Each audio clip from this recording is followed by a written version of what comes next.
Bismillahirrahmanirrahim. Assalamualaikum warahmatullahi wabarakatuh.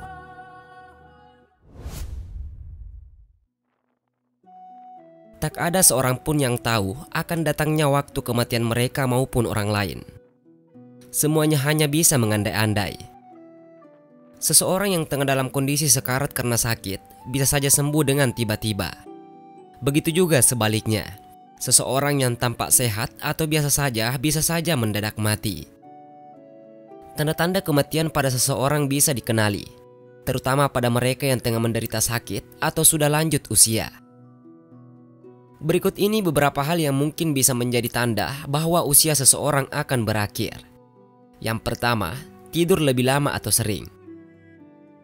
Beberapa bulan sebelum akhir kehidupan, orang yang sekarat mungkin akan tidur lebih lama atau sering dari biasanya.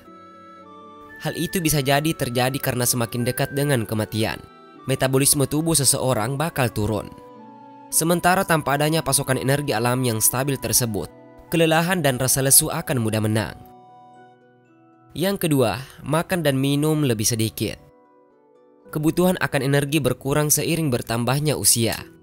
Karena tidak memerlukan banyak energi untuk melakukan tugas sehari-hari, para lansia tampaknya merasa kurang memerlukan makanan dan minuman.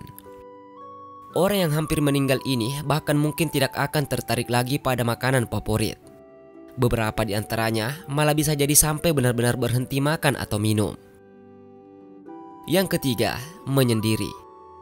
Bagi orang yang sekarat, bukan sesuatu yang dikehendaki ketika perlahan-lahan menarik diri dari orang lain. Ini melainkan adalah refleksi alami dari perubahan energi, serta keinginan untuk melindungi hari dan jam terakhir mereka. Yang keempat, tanda-tanda vital berubah. Tekanan darah menurun saat seseorang mendekati ajal. Selain itu, mereka mungkin akan mengalami masalah pernapasan dan detak jantung menjadi tidak teratur atau sulit dideteksi. Saat tekanan darah turun, ginjal akan berhenti bekerja juga. Seseorang yang dekat dengan ajal mungkin memiliki urin berwarna coklat atau berwarna karat. Yang kelima, pola buang air kecil maupun besar berubah. Karena makan lebih sedikit makanan, seseorang yang sekarat sangat mungkin buang air besar lebih sedikit dan tidak teratur dari sebelumnya. Demikian juga dengan buang air kecil yang berubah sedikit atau jarang saat minim asupan cairan. Setelah berhenti makan dan minum sepenuhnya, mereka mungkin tidak perlu lagi menggunakan toilet. Yang keenam, suhu tubuh turun. Sirkulasi darah mengalir ke dalam, menuju organ vital ketika seseorang tengah berhadapan dengan hari-hari terakhir di dunia. Itu berarti sirkulasi darah di tempat-tempat lain seperti tangan dan kaki menjadi sangat berkurang. Kondisi itulah yang bisa menyebabkan kulit dan anggota badan terasa dingin saat disentuh. Kulit mungkin terlihat pucat juga. Akhirnya, sirkulasi yang berkurang dapat menyebabkan kulit tampak biru ungu berbintik-bintik. Yang ketujuh, melemahnya otot. Pada hari-hari terakhir sebelum kematian, otot bisa berubah menjadi sangat lemah. Pada fase ini, seseorang mungkin akan mengalami kesulitan melakukan pekerjaan meski sifatnya sederhana, seperti mengangkat secangkir air minuman atau membalik badan di tempat tidur. Yang kedelapan, masalah pernapasan. Masalah pernapasan adalah tanda yang mengkhawatirkan bagi banyak orang ketika mereka sedang berada dengan orang lain yang sekarat. Yang kesembilan, muncul kebingungan. Otak tetap sangat aktif selama fase sekarat. Namun itu tidak biasa bagi seseorang yang kebingungan atau inkoherensi. Beberapa orang mungkin menjadi gelisah dan agresif jika mereka tidak menyadari sedang berada di mana atau apa yang sedang terjadi. Yang kesepuluh, sakit.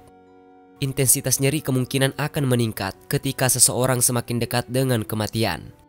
Tidak jarang seseorang menunjukkan tanda-tanda yang terlihat bahwa mereka kesakitan. Tanda-tanda ini termasuk meringis, mengerang, atau cemberut. Yang ke-11, halusinasi.